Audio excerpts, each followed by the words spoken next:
Bonjour, bonsoir à toutes et à tous et bienvenue encore une fois sur Âme Dessine TV. Bonjour Tamara. Salut Rudy. Bon, on a un petit préambule avant. Oui, on a un petit préambule aujourd'hui par rapport aux dernières émissions diffusées. On aimerait simplement rappeler à la bonne conscience de tout le monde que cet espace est un espace de bienveillance, de partage, d'ouverture, de lumière, de connaissance, de ressources. En tout cas, c'est ce qu'on souhaite sur cette chaîne, que les gens puissent venir se ressourcer. Donc on vous rappelle que chaque intervenant est responsable de ses propos d'une part et que vous n'êtes pas tenu de rester si ça ne vous parle pas. Ce qu'on veut dire par là, c'est que prenez ce qui vous parle, ce qui résonne en vous. C'est pas forcément nécessaire, ni dans le chat, ni dans les commentaires, de venir dénigrer. On fait très attention à préserver aussi cet espace sain, de manière énergétique. Donc échanger sur différentes visions des choses, oui. Critiquer, accabler, diffamer les intervenants, non. Donc on préfère vous prévenir, on a eu plusieurs retours par rapport aux dernières émissions. Oui, ça fait partie de la ligne de conduite de cette chaîne que de préserver aussi un climat serein et sain.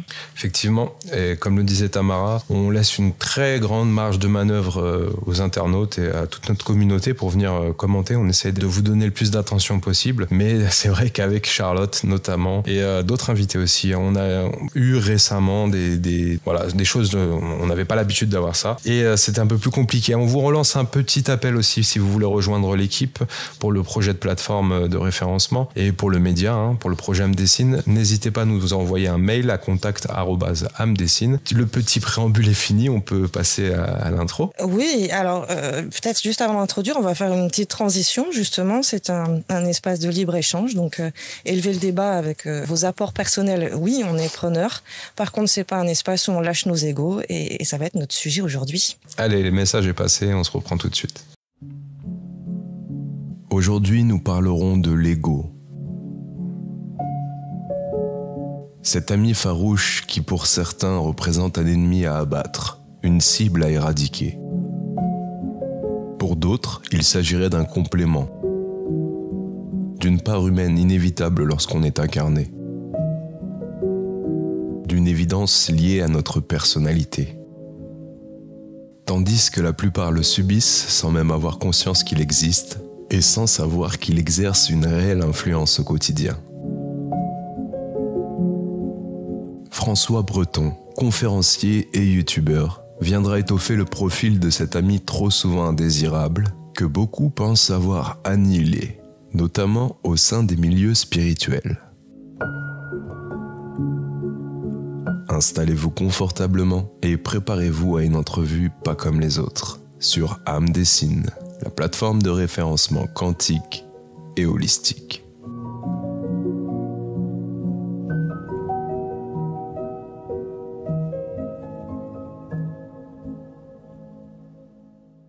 Il est formateur, enseignant et créateur de la méthode Holo Synergie. Sa chaîne propose des centaines de vidéos destinées à accompagner les individus sur leur chemin intérieur et à les aider à grandir en conscience. Il prône une spiritualité incarnée et moderne qui vise l'autonomie et le discernement, un guide spirituel moderne qui combine enseignement traditionnel et approche contemporaine de la spiritualité. Sa chaîne est une ressource riche pour ceux qui cherchent à approfondir leur compréhension de la spiritualité, de l'éveil de la conscience et de la connexion avec le divin. J'ai nommé François Breton. Bonjour à toi et merci d'être avec nous aujourd'hui. Bonjour, salut à vous deux. Alors, aujourd'hui, on va parler de cet ami farouche qu'on appelle l'ego, présent en chacun de nous, quoi qu'on en dise et encore que. On abordera aussi cette question. Première question pour ma part, comment définirais-tu l'ego, toi, dans le contexte spirituel et énergétique actuel ?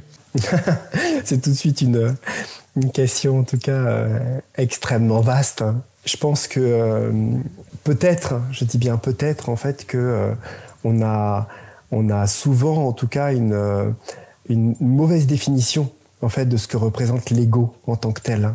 Et on n'en a pas la même définition selon les traditions aussi, quand on voit un petit peu même dans la littérature même philosophique ou autre, et on se rend compte que c'est pas tout à fait parfois exactement les mêmes choses. Donc c'est juste qu'il faut s'entendre en fait sur la définition que l'on entend par l'ego.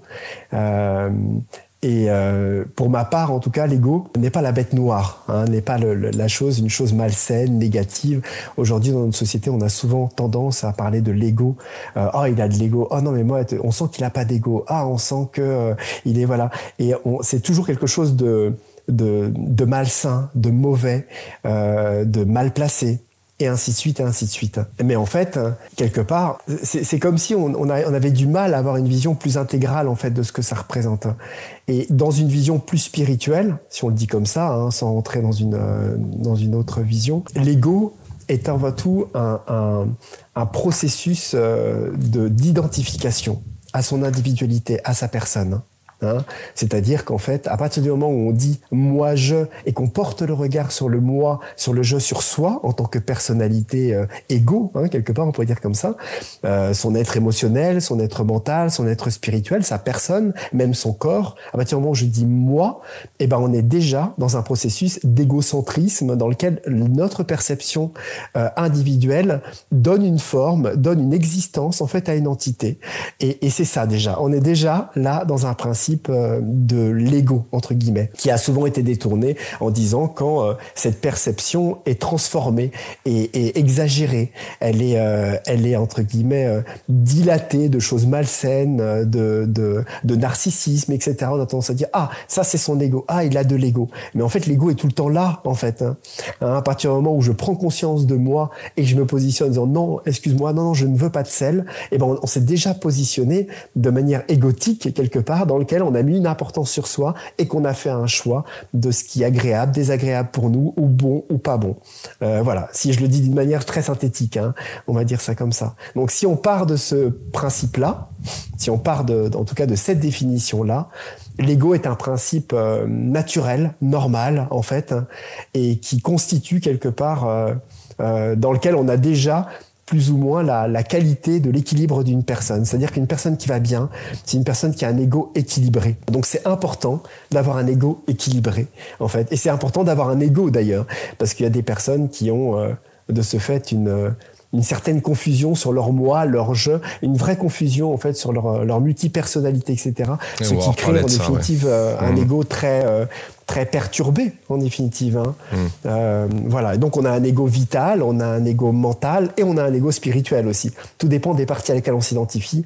Et là où on se rend entre guillemets, on se personnifie à l'endroit dans lequel on s'identifie. Ah bon, on va revenir sur toutes ces questions parce qu'effectivement il y a de quoi développer à peu près sur tout ce que tu as évoqué. Est-ce que mettre une étiquette déjà c'est pas lié à l'ego ? Non, je pense pas.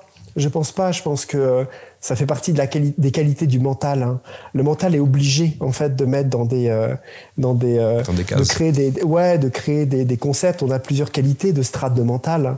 On a un mental inférieur qui est relié aux parties subconscientes et inconscientes. On a un mental qui est plus relié aux besoins du vital, qu'on appelle le mental vital. On a un mental ordinaire qui qualifie en fait notre capacité à nous déplacer dans l'espace et à comprendre que ça c'est une voiture, ça c'est un trottoir et ainsi de suite. On a aussi un mental, on va dire analytique, conceptuel, quelque chose qui commence à être plus abstrait, plus haut en vibration déjà, qui commence à créer des théories, des concepts, qui pose en termes de choix par rapport à ce qui est nécessaire pour nous. On a aussi un mental supérieur, un mental qui est capable de projeter, qui est visionnaire, comme on a un mental spirituel aussi, un mental capable de recevoir les intuitions et de recevoir les différents espaces. Donc, poser des étiquettes, ça fait partie de la dualité en fait du mental, parce qu'il fonctionne dans la dualité. Et il a besoin, pour sa sécurité, c'est pour ça qu'il y a des croyances, les croyances sont sécuritaires pour nous, on va dire, pour quoi que ce soit. Il a, entre guillemets, besoin de mettre des étiquettes, tout simplement. Puis c'est plus fort que lui, il a besoin de... Même quand vous regardez une femme ou un homme et vous dites, tiens, il y a une femme qui vient d'entrer dans le magasin. C'est une étiquette, parce que si on regardait plus profondément, ça pourrait être une âme, une conscience, une énergie, et ainsi de suite. Donc, en fait, il catégorise pour son bien-être, en tout cas, et pour un équilibre. Simplement, c'est vrai que quand on se développe de plus en plus, en tout cas on élève un peu sa conscience, on a tendance à ne plus être dupe des étiquettes parfois très limitées qui posent de manière acharnée un petit peu sur les personnes et dans lequel il va se servir un petit peu de tous nos frustrations, nos énervements, l'effet miroir, un certain effet miroir de choses pour mettre les personnes dans une case et puis pouvoir ensuite les dilapider, les lapider, je vais dire ça comme ça, ou au contraire les aimer. Un monde de projection, évidemment. Merci François pour cette vision. J'aimerais revenir sur cette notion d'identité et de sentiment d'appartenance, puisqu'on a de nombreux courants de développement personnel émotionnelle, voire de spiritualité, qui nous invite à dissoudre l'ego. Or, on a pu voir dans le passé, je pense aux anciens, qui ont exploré cette voie-là, ce que ça donne. Ça donne du mouvement sectaire. C'est-à-dire que la personne dénuée de son identité, visiblement, a le sentiment quand même, le besoin d'appartenance, et donc va s'en remettre à une identité collective.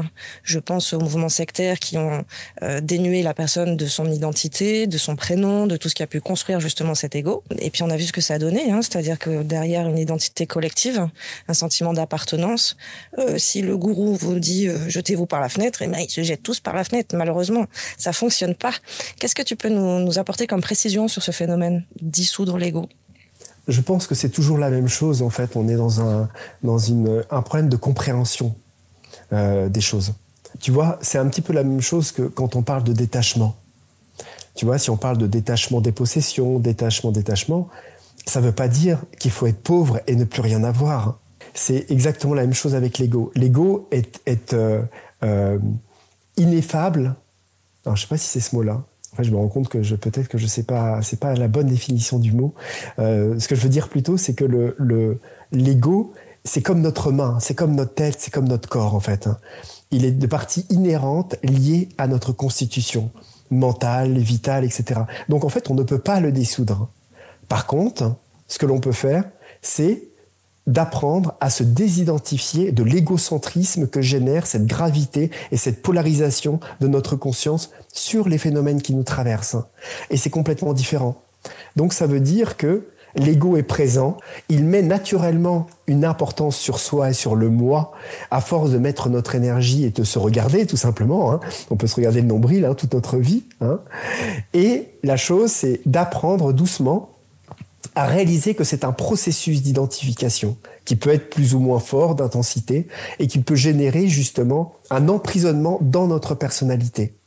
Et c'est simplement ça, en fait, ce que on traduit, entre guillemets, certaines traditions parfois mal comprises, en tout cas spirituelles, en parlant de dissoudre l'ego, n'était pas dissoudre l'ego, c'était dissoudre les liens limitants, ignorants et inconscients qui nous relient à l'importance que l'on se donne à soi-même et à ce qui nous traverse mentalement et émotionnellement vis-à-vis de ce que l'on imagine d'être en tant que nous-mêmes, en tant que personne.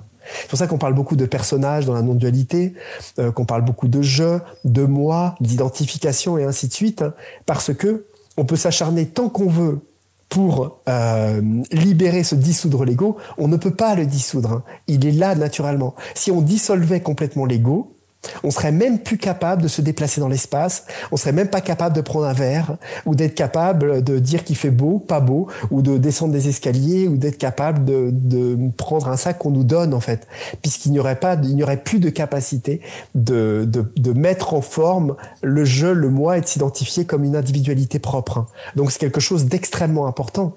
Et c'est pour ça que dès le début de la constitution des enfants, l'enfant apprend naturellement, en fait, à dire je et à dire moi.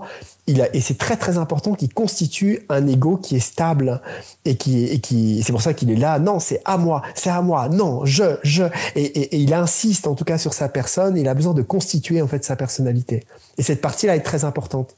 Et c'est pour ça que très souvent, c'est important de ne pas dire à un enfant tout de suite non, partage, non, tu vois, fais ceci, non, c'est aussi à moi. On veut tout de suite lui inculquer en tout cas des choses d'adultes. Non, il a besoin de cette partie-là et il a besoin de se constituer un je et un ego qui est stable. Et c'est pour ça que voilà, c'est important de laisser les enfants se constituer naturellement. Bon, enfin, je pars dans quelque chose lié aux enfants, mais ce que je veux dire, c'est que c'est complètement impossible, en fait. Et il y a beaucoup de gens comme ça qui sont un petit peu... c'est comme dissoudre le mental. Plus de mental zéro, laisser tomber le mental, etc. Non, on ne peut pas laisser tomber le mental. C'est pas possible. La nature du mental est d'être présente. Et c'est important d'avoir un bon mental. C'est important d'avoir du discernement. C'est lui qui nous amène à faire des choix et à avoir et à développer quelque part une capacité de discrimination vis-à-vis des situations et des choses qui nous arrivent. Donc c'est extrêmement important. Le tout, c'est de ne pas être dupe des espaces dans lesquels il va tenter de justement conceptualiser, théoriser sur des croyances qui sortent de nulle part. Vous voyez, c'est comme une personne qui dit... je prends l'exemple parce que on dit souvent ça, comme ça, on est, par exemple, imaginons à la montagne et ou je sais pas où, on dit tiens, on se croirait au Mexique.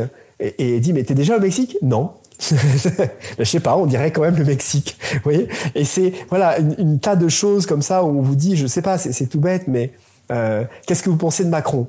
Allez, on prend l'exemple. Qu'est-ce que tu penses de Macron? Tu vois, Édouard Philippe, Darmanin. Tu vois, allez, on va prendre l'exemple parce qu'en ce moment il y a la polémique, voilà. Et ben, tout de suite, il y a des partis qui viennent. Oh non, pas Darmanin. Oh non, Macron. Ah putain, quel con. Ah machin. Ah nanana. Il y a des trucs qui viennent, tu vois, comme ça en avant. Tu vois, des charges émotionnelles. Tu vois, il y a l'égrégore, il y a ce qu'on pense, à ce qu'on a subi, et ainsi de suite, et ainsi de suite. Mais si on dit, mais pourquoi tu dis ça? Mais tu le connais?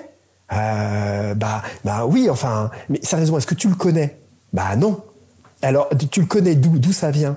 Bah, c'est ce que j'ai entendu, mais je sais ce que j'ai entendu, hein. C'est pas les comment ça s'appelle, les infos machin, c'est des trucs alternatifs, je sais très bien ce qu'il fait, Rothschild, machin, un truc muche, il est là, nanana. Et doucement, on voit, en fait, que nos sources, hein, sont des sources qui viennent de choses qu'on a entendues, donc on n'a pas forcément vérifié les sources, et ainsi de suite. Je dis pas que c'est faux, que c'est vrai, que c'est pas vrai, c'est pas du tout ça. Ouais, tu vas te mais faire simplement, des ennemis, là. ouais, mais je m'en fous, en fait, c'est pas le problème. Ce que je veux dire, c'est que je suis pas là en train de polémiquer sur, ou de tenter de donner et de dire que c'est bien ou que c'est pas bien. Sûr, je suis juste en train de dire que le mental n'est pas un organe de connaissance. Il est un organe d'organisation de la connaissance. Et la connaissance, elle peut venir de partout. Aussi bien de sources qui ne sont pas bonnes, aussi bien de sources qui sont fausses et de fake news, aussi bien de sources qui sont très claires et très renseignées, hein, aussi bien sur le sujet, hein, aussi. Mais ce que je veux dire, c'est qu'on a tendance à se servir, et notre ego, notre mental a tendance à se servir de nombreuses choses qui ne font pas partie de notre expérience. Et c'est en ça, en fait, que quand on dit « laisse tomber le mental », on amène et on tend la personne à descendre dans son ressenti, dans son expérience à elle, pour ne pas aller plonger dans des croyances, entre guillemets, qu'elles soient vraies, j'entends bien qu'elles soient vraies ou qu'elles soient fausses, et de se créer un monde imaginaire et des constructions d'une vie qui n'est pas vraie. Et si je parle de ça, c'est tout simplement parce que l'ego est une construction, de la même manière. C'est-à-dire que nous nous sommes construits avec des expériences. Le fait de croire que l'on n'est pas digne, le fait de croire que l'on est de telle nationalité, le fait de croire que l'on est qu'on n'a pas de compétences ou qu'on a un potentiel qui n'a pas été développé, le fait qu'on pense qu'on n'a pas été choisi entre guillemets pour telle chose parce qu'on a tel ou tel problème, et ainsi de suite, comme le contraire, c'est-à-dire le fait de sentir qu'on est exceptionnel, qu'on est super important, qu'on est le meilleur, et ainsi de suite, et ainsi de suite. On est dans des schémas de construction, et le mental est l'outil de ça. Estime de soi et ego à outrance, c'est la question qui suit, mais d'abord on vous présente la formation de la semaine. Merci Rudy. Cette fois-ci, la formation proposée est destinée à ceux qui souhaitent devenir des professionnels de la relaxation. Dans un monde où le stress et les tensions sont omniprésents, la relaxation offre une solution pour retrouver un état de bien-être. Cette discipline combine des éléments du yoga, de la sophrologie, de la méditation et de l'auto-hypnose. En tant que praticien relaxologue, vous pourrez aider les individus à traiter divers troubles tels que les problèmes de concentration, le stress, l'anxiété, les douleurs musculaires et bien d'autres. La formation s'adresse non seulement à ceux qui cherchent à changer de carrière, mais aussi aux professionnels déjà en exercice dans des domaines connexes, tels que les psychothérapeutes, les coachs sportifs et les enseignants. Elle est composée de 8 modules couvrant diverses techniques de relaxation, dont le training autogène de Schultz, la relaxation progressive de Jacobson et la cohérence cardiaque. À la fin de la formation, les participants peuvent obtenir une certification. Si vous nous regardez sur YouTube, vous retrouverez le lien en description. Pour ceux qui nous écoutent sur les plateformes de podcast, rendez-vous sur le site de Ahmedsin. Et tout de suite, place à notre intervenant et à la suite de l'émission. Quelle est la différence, selon toi, entre avoir de l'estime forte de soi et être dominé par son ego, François ? Quelle que soit la chose, si tu veux, que tu sois dépressif, que tu sois dévalorisé, que tu sois dans un excès d'humilité vis-à-vis des autres, que tu t'effaces, etc., tu peux avoir autant d'ego qu'une personne qui a un narcissisme extrêmement extraverti, en définitive. Tu vois, c'est juste une polarisation, un ego négatif, c'est-à-dire polarisé vers la négativité, vers la dévalorisation. Hein, et autrement, un ego qui est, entre guillemets, lui, positionner vers une positivité extrême de sa personne. Mais ça reste la même chose. La souffrance est la même en définitive. Peut-être que celui qui est plus dans le narcissisme souffre un petit peu moins, en tout cas vitalement et énergétiquement, parce qu'il y a quand même une vibration qu'il porte dans la vie, etc. Mais fondamentalement, ça change rien en fait par rapport à ça. Le problème de l'ego, c'est pas qu'il soit entre guillemets bien, pas bien, etc. Quand on le voit dans un milieu spirituel, c'est juste qu'on comprenne et qu'on éclaircisse, qu'on mette de la clarté sur son mécanisme intérieur, simplement pour comprendre en fait que en tant que tel, nous n'existons pas vraiment en tant qu'ego. C'est juste ça en fait. Tout simplement. Mais il nous pousse quand même. Dans nos retranchements, ils nous poussent parfois dans les orties, voire assez souvent aussi. Donc on a quand même cette image péjorative de l'ego, je veux dire pas forcément que dans les milieux spirituels aussi. Et puis c'est marrant cette réponse par rapport à l'égocentrisme. Effectivement, c'est pas parce qu'on a excessivement confiance en soi ou qu'on est complètement dévalorisé par rapport à son image propre. C'est les deux revers de la même médaille, hein. C'est ce que nous dit François là, hein. C'est-à-dire que mon ego, s'il se construit en termes d'identité, en comparaison aux autres, je suis meilleur. C'est exactement le même petit personnage qui va se construire et se limiter dans son identité en disant je suis moins bon que les autres. Ouais. Il est toujours sur le mécanisme, c'est le même mécanisme, mais qui est soit tourné vers les autres, soit tourné vers soi. Hein. Alors du coup, l'ego ne peut pas être un obstacle sur le chemin spirituel selon toi? C'est pas que c'est pas spécialement un obstacle parce que quelque part il est et il peut représenter l'obstacle parce qu'il est mal compris, tout simplement. Et c'est quelque chose dans laquelle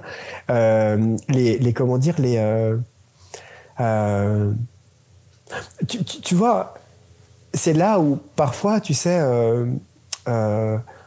étudier ou avoir compris en fait les différentes traditions, eh ben, ça permet en fait de mieux comprendre en fait ce qui s'est passé en fait dans l'histoire des différents courants spirituels qui n'ont parfois pas tous le même objectif. Et c'est important en fait notamment les courants orientaux, de voir en fait les scissions qu'il y a eu, notamment un petit peu des courants en fait qui ont pris énormément d'importance, en tout cas à l'époque cette époque de Shankara, à l'époque de l'Advaita Vedanta, quand il y a eu ce scindage en fait de Shiva Shakti, c'est-à-dire que la partie manifestée et non manifestée, où il y a eu un courant très impersonnel en fait de la conscience, et il y a eu un détachement profond, c'est-à-dire que, je vais dire ça comme ça, c'est comme si à un moment, si tu veux, dans la spiritualité, dans la connaissance en fait de soi, eh ben il y a eu la recherche en fait de beaucoup de maîtres, hein, des rishis qu'on retrouve en fait dans les textes de la Mahabharata très anciens, qui ont eu des tentatives de libération. Ils se sont dit mais comment se libérer de la matière? Comment se libérer d'un monde en fait qui nous emprisonne, d'une souffrance en fait qui est tellement présente en fait que on se retrouve avec un monde de colère, de violence, d'incompréhension et ainsi de suite. Et en fait, ces personnes-là et ces maîtres, sur des millénaires et des centaines d'années, ont cherché des enseignements, en tout cas, pour faire en sorte de changer le monde, en fait. Il y a vraiment une recherche, en fait, de changement. Et ils se sont rendus compte, tout doucement, qu'en fait, on pouvait pas changer les autres, hein, et qu'on pouvait que se changer soi-même. Mais pour se changer soi-même et se libérer, il fallait apprendre déjà à se connaître, mais il fallait libérer, en tout cas, toutes les parties inconscientes de soi, qui générait en fait le prisme de sentir que la violence, la colère et l'inconscience que l'on voyait chez les autres et dans le monde étaient avant tout une inconscience que l'on avait en soi-même. Et que l'importance que l'on donnait au monde, l'importance que l'on donnait à la souffrance que générait le monde extérieur, était une souffrance propre à l'importance que nous nous donnions à nous-mêmes. Et c'est à partir de ce moment-là qu'il y a eu énormément de pratiques et d'enseignements qui ont tenté d'apprendre à comprendre les mécanismes en fait qui nous emprisonnent dans cette ignorance en fait, dans cette inconscience. Donc de cela, on a découlé beaucoup de choses sur les mécanismes de pensée émotionnels, sur la racine du jeu, et ainsi de suite, et ainsi de suite. Mais comme je vous le disais, dans ces courants d'impersonnalité, à un moment, on s'est rendu compte que il existait des espaces de libération beaucoup plus profondes qui étaient possibles. Mais pour ça, il fallait se libérer totalement du je et du moi et de la matière en fait, hein, de la matière en tant que telle, hein, du monde matériel, la famille, je sais pas moi, le sexe, l'amour, la relation, etc. Et qu'il existait des espaces de libération impersonnels, donc qu'on appelle les espaces qui sont liés à la réalisation un petit peu de ce qu'on appelle en Orient le Purusha, c'est-à-dire la partie impersonnelle, parce qu'il existe des espaces divins de réalisation, dont des espaces de libération, et il y a eu des enseignements, donc c'est pour ça que je dis plus orientaux, en fait, qui ont orienté des enseignements dans lesquels on se libère de l'ego, entre guillemets, de toute l'importance qui est liée à la personne et au personnage, avec des pratiques et des ascèses assez extrêmes, dans lesquelles la personne se retire dans une grotte, dans lesquelles la personne coupe toute relation avec... On devient un ascète, en fait. Oui, quelque part, c'est un retrait d'essence, un retrait de l'importance, un retrait de sa personne, de sa personnalité même physique. Hein. C'est pour ça qu'on retrouve aussi des pratiques que je qualifie un petit peu assouriques, un peu extrêmes, hein, comme le fait de laisser pousser ses cheveux, ses ongles, de rester dans une grotte pendant des années, de ne plus manger, de ne plus boire, de ne plus voir personne, de laisser les yeux fermés, ou de mutiler en tout cas son corps, et ainsi de suite. Il y a eu énormément en fait de pratiques qui ont eu lieu, et aujourd'hui, si tu veux, tout le lien qui est lié à l'ego, etc., et quand on est un petit peu dans une vision un petit peu bouddhiste, hein, quelque part un petit peu des choses, eh ben c'est quelque chose, c'est toute l'histoire de l'Orient qui est venue en Occident et qui a teinté un petit peu, avec toute l'incompréhension qu'il y a, de ce phénomène dans lequel aujourd'hui on utilise ces mots-là sans savoir trop ce qu'on utilise. Un peu comme quelqu'un qui ne connaît rien, tu sais, au Tao, à la Chine et au Vachtu et au Feng Shui, qui débarque chez quelqu'un et qui dit « Oh là, c'est pas Feng Shui, hein, cette histoire », tu vois. Alors que c'est une manière de dire les choses. Et c'est pareil dans des enseignements un peu même de développement entrepreneurial, un peu de développement personnel. Oui, mon ego, travailler l'ego ou nanana. Mais en fait, on sait pas vraiment de quoi on parle, en fait, quand on dit ça. C'est juste qu'on n'est pas allé chercher le truc. Hein. Et c'est pour ça que je dis qu'en fait, que l'ego n'a rien de mauvais. C'est juste une construction à laquelle à un moment, si on cherche une connaissance sincère et un apprentissage de connaissance de soi, on est obligé de s'intéresser à tout ce qui nous a construit, à tout ce qui nous a développé. Pourquoi j'ai l'impression d'être bon? Pourquoi j'ai l'impression d'être ceci? Pourquoi j'ai des schémas récurrents? Pourquoi j'attire toujours le même type de personnes? Pourquoi je me mets en colère à chaque fois que machin? Et doucement, on descend en fait dans toutes nos constructions, et des constructions dans lesquelles sont agglomérés des traumas, des blessures, des problématiques qu'on retrouve souvent, tu vois, dans cette cristallisation un petit peu qui a eu lieu entre l'époque intra-utérine et 8 ans, hein, qui sont cette création des structures de caractère dans lequel l'émotionnel s'est cristallisé suite à des problèmes avec papa-maman. Hein. Vous savez, on n'est jamais vraiment sorti. Hein. Faut pas se leurrer. Hein. Il y a quand même beaucoup de choses qui se sont cristallisées à cette période, dans lequel il y a des choses qui se sont créées et dans lequel toutes les expériences que l'on a vécues nous ont construit en fait. Et aujourd'hui, on s'identifie à ça.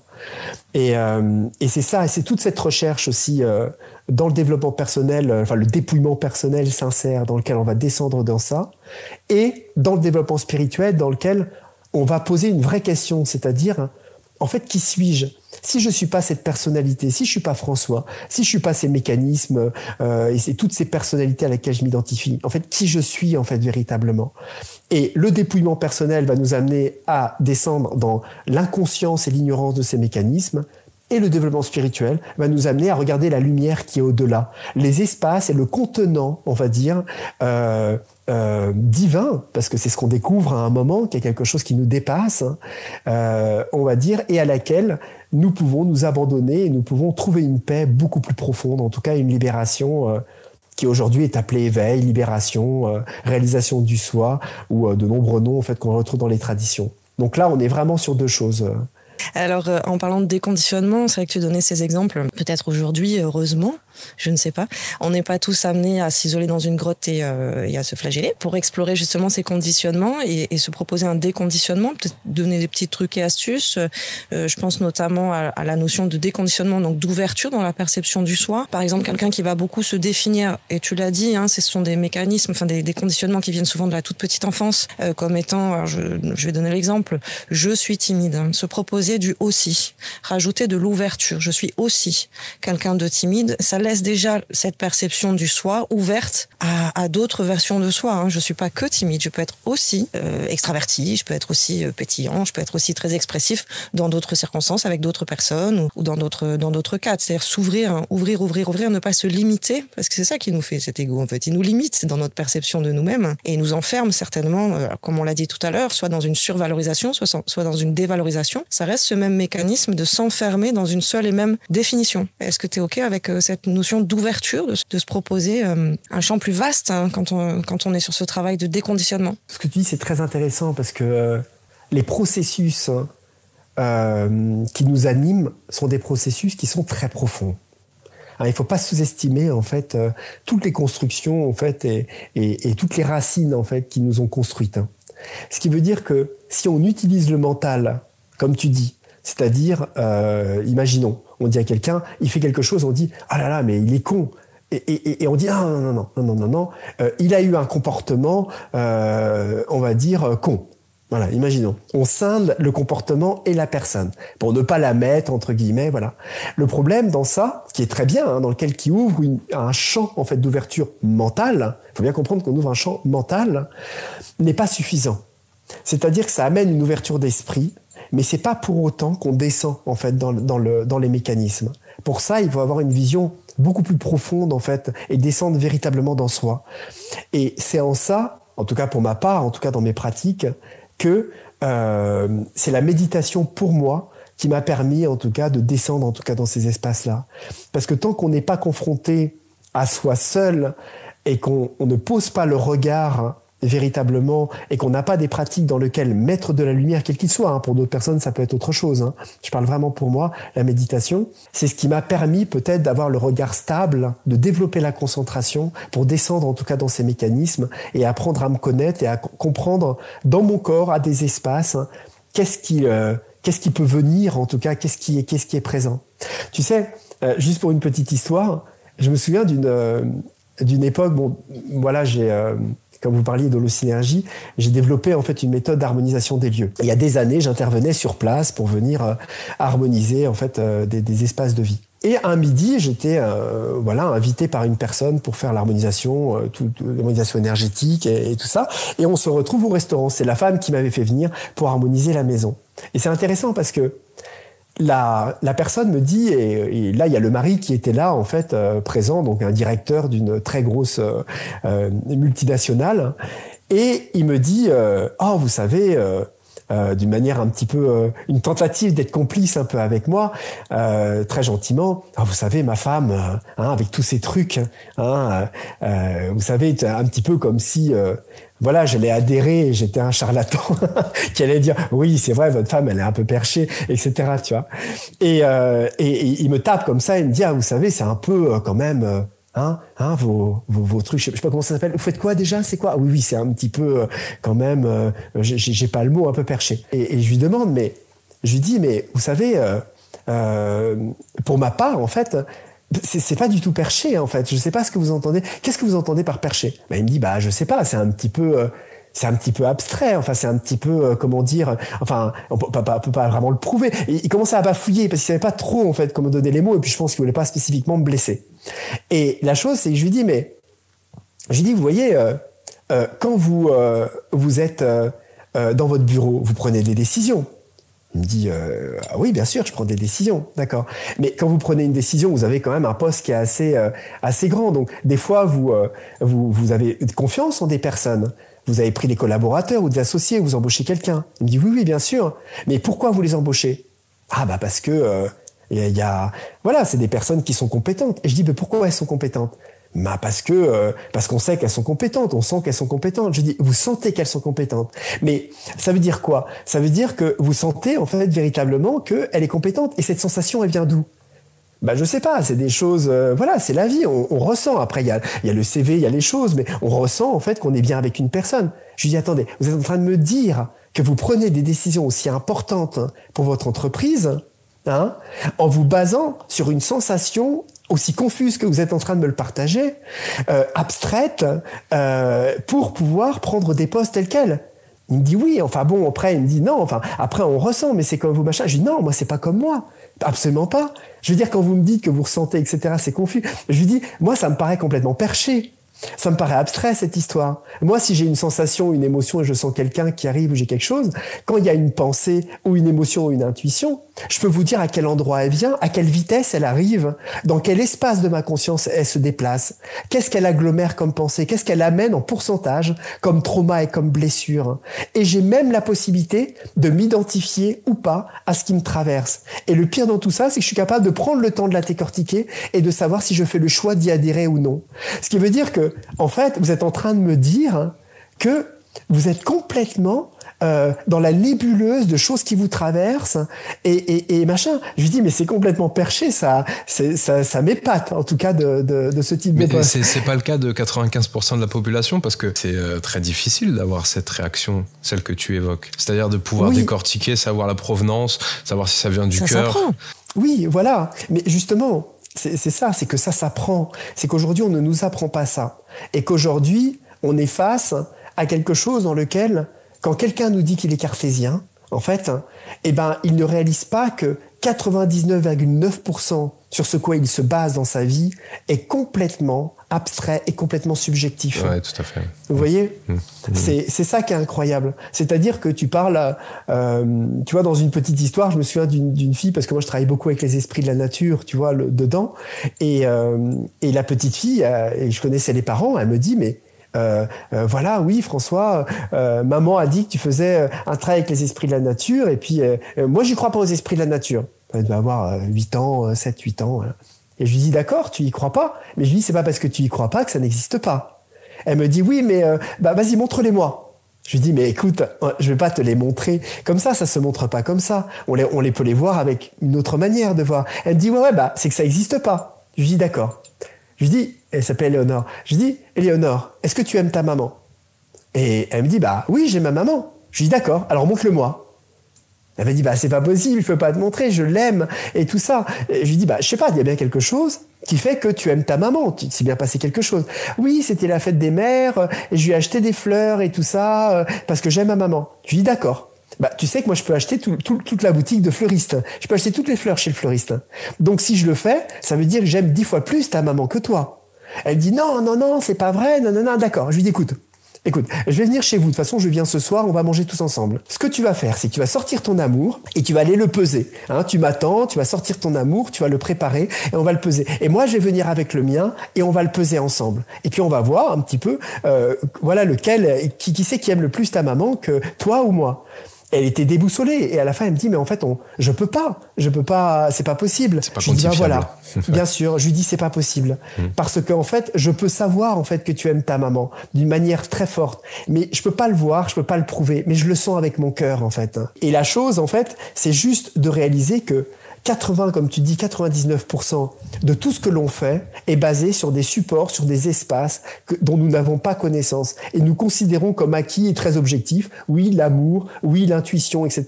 Alors qu'on est complètement dans l'abstraction la plus totale d'espaces complètement ignorants de nous-mêmes. Et c'est ça qui est complètement fou. C'est qu'on nous apprend, par exemple, tu vois, même dès tout jeune, on nous apprend à réagir aux émotions, à réagir, c'est-à-dire on apprend à un enfant à réagir aux émotions, mais on lui apprend rien à la sentir, à la décharger, à la comprendre. On est sur la superficialité la plus plate, on va dire, dans notre éducation, on va dire depuis tout jeune. Et c'est ça qui est difficile aujourd'hui, c'est que la plupart des choses qui nous constituent sont des choses très simples. C'est extrêmement simple en fait d'apprendre à se connaître. Tu t'assois sur une chaise, tu fermes les yeux, t'attends 4 heures, tu vas voir tout ce qui va remonter. Tu vois, et ça va se révéler. Mais ça, on ne l'apprend pas, en fait, tout simplement. On te remercie de mettre en lumière tout ça. On a, c'est vrai, des questions, somme toute, assez basiques. Mais je sais que tu parles, Tamara m'en avait parlé, tu parles aussi des relations hommes-femmes. L'ego, en quoi il peut constituer un mur, une frontière, un rempart dans une relation amoureuse entre un homme et une femme? Ce sera toujours la même chose. C'est-à-dire qu'à partir du moment où, de toute façon, tu as créé une construction intérieure à laquelle tu t'identifies et que mentalement, tu as créé une vision de toi-même propre à ton masculin et féminin, ça veut dire que tu as tes propres dualités intérieures, elles vont être reflétées naturellement dans la relation. L'autre, c'est nous-mêmes. C'est pas par hasard, en fait, qu'on attire les mêmes personnes, que dans les relations, c'est toujours les mêmes choses qui se passent, et ainsi de suite. Et qu'on voit bien que quand on se met à changer et que l'on change intérieurement, naturellement, les gens à l'extérieur changent. Et leurs relations, même avec nous-mêmes, sans que l'on ait parlé, changent. Et quand on regarde un petit peu, on a, comment dire, vous voyez bien quand vous connaissez des amis à vous, des copines, ou des mecs, etc. Et vous les voyez, c'est toujours les mêmes types de femmes qu'ils attirent, ou les mêmes mecs, ou ainsi de suite. Il y a des principes d'inversion complémentaires dans lesquels on s'accroche sur nos blessures mutuelles. L'un qui est complètement introverti, un petit peu dévalorisé, qui aime donner son pouvoir, donc forcément il va attirer qui? On se doute bien de qui c'est qui va se présenter à la caisse. Le pouvoir. Oui, je plaisante comme ça. Mais ce que je veux dire, c'est que c'est justement là, et c'est tout le travail en fait des personnes, et on le voit souvent dans le développement et même dans les formations, des personnes qui ont tellement à cœur aujourd'hui de se développer, de retrouver un rapport sain avec eux-mêmes, d'apprendre à retrouver leur propre pouvoir, leur alignement, le fait d'apprendre à se respecter et de se trouver eux.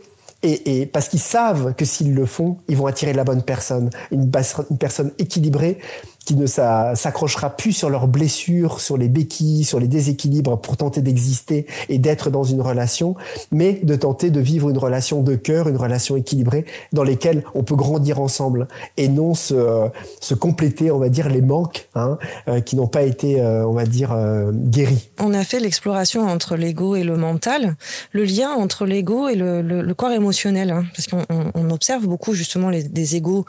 On a fait un petit préambule ici avec toi en démarrage d'émission, des égos qui vont se nourrir beaucoup, soit en termes de positionnement dans la dualité, je suis pour, je suis contre, je suis pour les bleus, je suis pour les rouges, mais on voit bien que derrière il y a aussi tout ce marasme émotionnel de la réaction, être uniquement en réaction. C'est quoi ce lien entre l'ego et les émotions? Le mental est le reflet des émotions.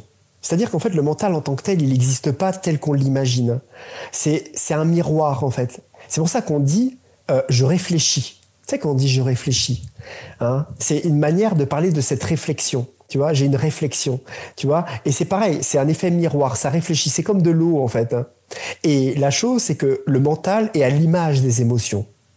Et si on comprend ça, on comprend que la qualité de notre mental et son orientation première est liée à toutes les charges émotionnelles qui sont derrière et qui le teintent naturellement. C'est pour ça que tous les choix mentaux que nous faisons ne sont pas juste des conceptions mentales, etc., sauf si on s'est complètement, on va dire, on a un mental très très développé et on se base un petit peu sur une bibliothèque un petit peu philosophique et autres pour aller sauter de concept en concept ou de choses qu'on a apprises, mais généralement, tout ce que l'on va imaginer, les choix que l'on va faire sont, on va dire, induits par l'atteinte générée par notre corps émotionnel. C'est pour ça que plus on parle mal, plus on a un mental qui va se plaindre, plus on a, entre guillemets, des énergies mentales une vision basée sur des jugements, sur des énervements, sur des choses comme ça, plus notre corps émotionnel, ça monte la teinte de son énergie qui va peut-être pas bien, qui est peut-être lourde, qui est peut-être chargée, qui va donner une teinte, en fait, et orienter le mental à avoir un certain type de vibration, parce que le corps émotionnel plombé peut plomber le mental, de toute façon. C'est ce que je vous disais, il y a plusieurs strates, et de ce fait, nous amener à avoir un mental lapidant, jugeant, dur, sombre ou malsain. Et plus on a nettoyé notre émotionnel, plus on a un émotionnel qui est sain, plus le corps mental et la réflexion est claire, et plus elle est orientée vers une clarté ou une empathie, en tout cas évidente, en tout cas sur les choses, parce qu'elle n'est pas soumise aux charges émotionnelles négatives qui plombent la personne. Donc, quelque part, c'est toujours un peu la même chose, c'est que, et pareil un petit peu au niveau spirituel, parce que si notre mental est encombré par un émotionnel qui est plombé, la fermeture au niveau du coronal se fait, et la qualité des énergies et des éclaircies qui peuvent descendre spirituelles dans notre être sont affaiblies, entre guillemets. Donc c'est un petit peu un tout, en fait. C'est pour ça que le développement personnel est important, et le nettoyage des blessures est important aussi, pour pouvoir laisser cette lumière, ce divin et cette qualité divine, ces qualités divines en tout cas de notre présence, nous pénétrer. Et si on est trop plombé, c'est tout le mécanisme qui prend cher en fait tout simplement et qui nous permet pas en tout cas de sentir notre divinité. Oui, je voulais aller un petit peu plus loin sur ce sujet, parce qu'on a abordé la notion aussi dans le couple. Et on le sait bien, il y en a des couples qui se mélangent leur mixture émotionnelle et leurs blessures. Alors, à titre personnel, j'ai pu faire l'expérience, et je pense que ça parlera aussi à tout le monde, d'avoir quelqu'un en face de nous qui va nous déposer ses poubelles émotionnelles ou toutes ses blessures. Et ça réveille quand même la partie émotionnelle chez nous en face aussi. C'est l'ego qui a besoin justement de réagir ou de jouer une scène. Et ce que j'ai pu observer, c'est que si je refuse de jouer la scène, en face ça va pas mieux. Donc tu vois, c'est là-dessus que je me questionne un petit peu sur ce lien entre les émotions et l'ego. Comment on s'en extirpe de ça? Parce que jouer la scène c'est pas mieux, parce qu'on va chacun sortir nos poubelles. émotionnel, et c'est l'ego qui est sur le devant de la scène. On va pas aller très loin là, ça va pas être constructif, mais refuser de jouer la scène, et ça développe encore plus en face, quoi, encore plus de blessures, que ce soit de la tristesse ou que ce soit de la colère. Comment on s'en sort? Après, je pense pas qu'il y ait de recette miracle. Hein. De toute façon, c'est évident, puisqu'on a tous des constitutions différentes, hein, une manière de vivre différemment, de voir les choses, mais surtout, on a tous un couple différent, un compagnon ou une compagne différente. Et on sait bien que la famille, c'est un centre de développement personnel extrêmement puissant. Et que, comme on dit souvent, avant je me portais bien et aujourd'hui je suis en couple. Tu vois. Je ne sais pas. Il y en a. Je voyais un post, un Insta, je sais plus si c'était hier ou avant-hier, qui disait c'est vraiment bizarre. Je commence à me sentir vraiment très bien, même trop bien. Il serait temps que je me remette en couple. Et je plaisante avec ça, mais je veux dire. Se complaire à soi tout seul, apprendre à se connaître et déjà être bien avec soi, c'est déjà un travail. Ouais. Tu vois, donc à partir du moment où tu commences à mélanger ça, tu vois, c'est-à-dire déjà toutes tes planètes avec les planètes des autres, en sachant qu'on vit chacun dans son propre univers, c'est évident que s'il n'y a pas de communication, il y a déjà des points d'accroche qui sont pas les mêmes, une vision et des objectifs de vie qui ne sont pas les mêmes, on se confronte à deux mondes en fait qui vont devoir en tout cas cohabiter. Tu vois, donc des fois il y a des compagnons qui parlent pas, des fois il y en a d'autres qui communiquent pas, d'autres qui ne veulent pas changer, ne veulent pas se transformer. Et tu vois, c'est des fois toute la problématique dans lequel, tu vois, je prends un exemple. Bon là je sors, je sors un peu de ta question, mais pas tant que ça non plus.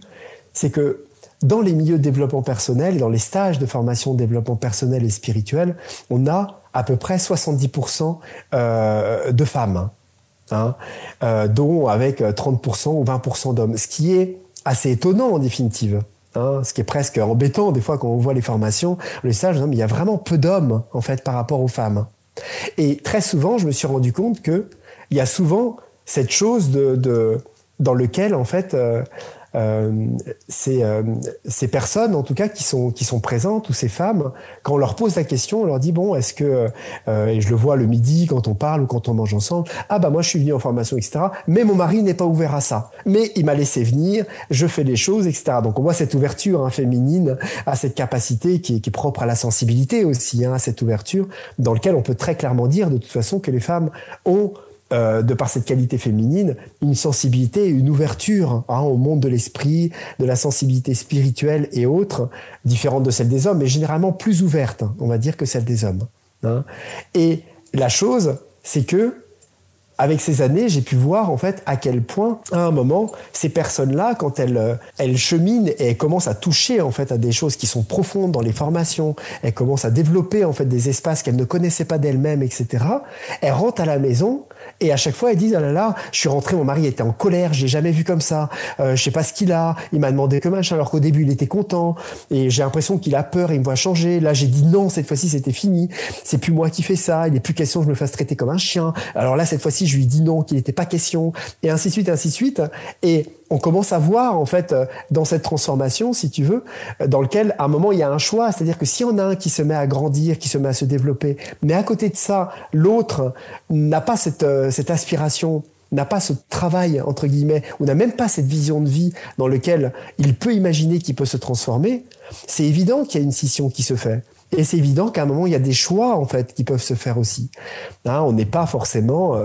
toujours parce qu'on est en couple, obligé d'être ensemble et de faire le chemin ensemble. Tu vois, c'est ça qui est un peu compliqué. À quel endroit, en fait, on s'accroche? Qu'est-ce qui nous a aussi... sur quel espace, en fait, on s'est rencontrés? Comment est-ce qu'on s'est rencontrés? Quels sont les espaces qui nous ont accrochés et sur quoi on s'entend vraiment?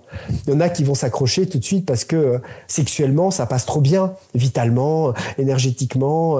Voilà, il y a quelque chose qui passe et ils sentent que voilà, dans cet espace-là. Mais mentalement, bon, ils sont un peu limités et puis spirituellement, c'est pas trop ça. Et puis il y en a d'autres, spirituellement, c'est trop ça. Ils peuvent parler pendant des heures par SMS, envoyer des trucs, parler au téléphone. Mais énergétiquement, vitalement, il y a quelque chose qui est un peu vide, en fait. Les corps se rencontrent pas. Et puis il y en a d'autres, c'est sur autre chose, et ainsi de suite. Et puis il y a des projections qui peuvent exister. Il y a plein de choses. Donc déjà démêler ça et comprendre en fait quel est le véritable lien qu'on a avec la personne et savoir si véritablement on a envie de faire un chemin et si l'autre personne a envie de faire un chemin avec soi, et est-ce qu'il a vraiment envie de changer et se transformer avec nous en fait. C'est là où ça se situe. Et très souvent, on peut être déçu de se rendre compte que non, il y a une sorte de routine, on est juste avec une copine, une nana, une femme, une compagne, et qu'on fait notre vie, et qu'on a juste des intérêts colocatifs, financiers ou sexuels à être avec, et puis dans lequel la personne n'est plus vraiment une personne, elle est la projection de ce qu'on imagine être, et on s'est fait quelque chose, et si ça change un petit peu, on n'est plus OK, en fait, on n'est plus d'accord, parce qu'on n'a pas signé pour ça. Nous, on a envie de garder la personne qu'on avait imaginée, le fantasme mental, matériel qu'on s'était imaginé avec, et on n'a pas envie que ça change. Et c'est là-dessus, en fait, qu'il y a des choses qui peuvent naître, et si ça veut pas changer, parfois il y a des choix à faire, et les chemins se séparent, tout simplement. Oui, sur un autre registre, ça me fait penser à la fameuse triangulation de Karpman, avec les différents jeux de rôle inconscients. Dans cet exemple que tu nous donnais, avec ces personnes qui suivent une formation, qui travaillent sur elles-mêmes, et puis qui retournent à la maison, ça clash un petit peu, mais c'est déjà ça. C'est-à-dire, je refuse de jouer ce rôle, j'en ai pris conscience. Et puis, sans doute, au sein de la famille, c'est encore plus facile à observer. Si je joue plus le rôle, ça déstabilise énormément l'équilibre qu'on croyait être construit. Tu parlais aussi de cette disparité, de cette absence de parité entre hommes et femmes dans les milieux spirituels plus particulièrement. Est-ce que c'est pas l'ego masculin qui est en cause là, directement? Le fait de se dire, bon, ces sensibleries, c'est pas pour moi, j'ai pas besoin de tout ça. Effectivement, est-ce que tu vois une évolution de ce côté-là? Parce qu'on a aussi une critique très acerbe des retraites et des milieux spirituels masculins, de la part des masculinistes, de la part des cartésiens, qui voient ça comme, on les appelle les hommes soja, si je veux aller dans les définitions un petit peu plus caricaturales. Est-ce que c'est pas problématique quelque part? Parce que cette grille de lecture, ce scanner que tu as toi, instantanément, lorsque tu ressens quelque chose, tu arrives, comme tu le disais, à identifier la localité du sentiment sur le moment présent. C'est pas à la portée de tous, encore une fois. Qu'est-ce que toi tu pourrais préconiser aux hommes de ce côté-là? Je ne sais pas si je peux préconiser quelque chose ou quoi que ce soit.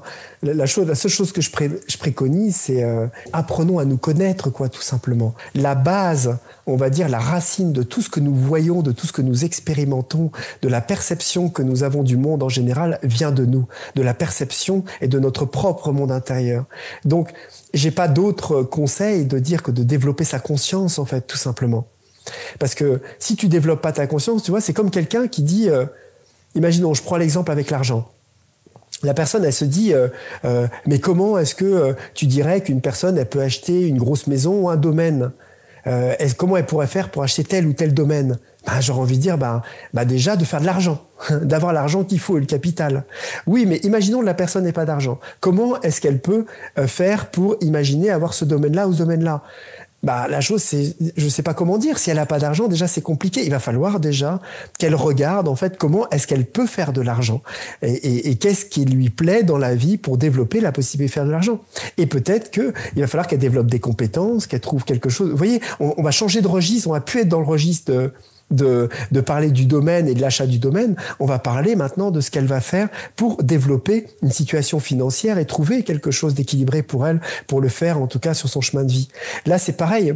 C'est que si tu n'as pas développé la conscience de ce que tu es, de ce que tu vis, de tes problématiques, de tes traumas, c'est très compliqué en fait de dire à la personne comment est-ce qu'elle va attirer une personne qui est équilibrée, comment est-ce qu'elle peut faire pour entre guillemets mettre de la lumière sur telle ou telle chose. Il faut d'abord qu'elle développe sa lumière pour qu'elle puisse éclairer ce qui est en train de se jouer, ce qui est en train de se passer. Donc j'ai pas d'autre conseil en fait de dire à la personne de se regarder elle-même et d'aller développer cette clarté en elle-même. Après ensuite, la relation, le couple ne sera que la conséquence de son propre rayonnement et de sa vibration. Je pense que c'est le meilleur conseil qu'on puisse donner. Il n'y en a pas d'autre, parce que si on donne des conseils superficiels en donnant un petit peu des recettes à la personne, en disant branche-toi sur le truc, qu'est-ce qui machin, ça n'empêchera pas que de toute façon, si elle a attiré cette personne-là, voilà, tu vois, c'est que derrière, il y a des accroches, il y a des choses... Et que même si elle arrive à déceler, imaginons, elle décèle des charges karmiques, elle a besoin de vivre, elle recèle des trucs négatifs qui sont encore des liens et des béquilles, c'est pas en les voyant et en disant non à cette expérience qu'elle va résoudre la chose. Vous voyez, puisqu'il y a une vibration, il y a un rayonnement qui est là. Ça va se répéter. Et bien sûr, il y a quelque chose qui. C'est pour ça que des fois c'est difficile parce que c'est pas parce qu'on comprend les choses qu'on les règle.